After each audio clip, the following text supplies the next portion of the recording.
sister or Itaya.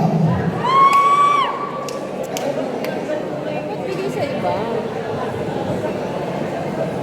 Wala na yata ako pwede itanong sa kanila. So, okay lang.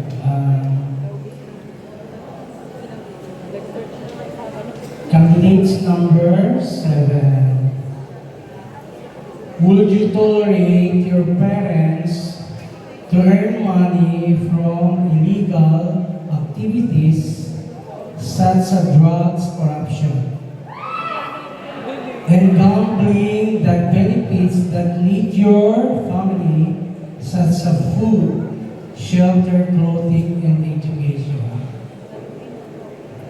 Maraming salamat po sa inyong katanungan. Okay. Ang aking pong sagot ay hindi. Hindi ko po dapat tularan ang aking magulang na gumawa ng iligal para lamang po kami ay may makain, matirahan.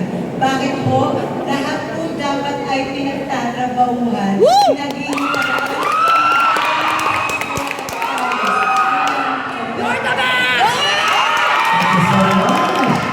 Very well said, candidate number 7. She's trying to say that we should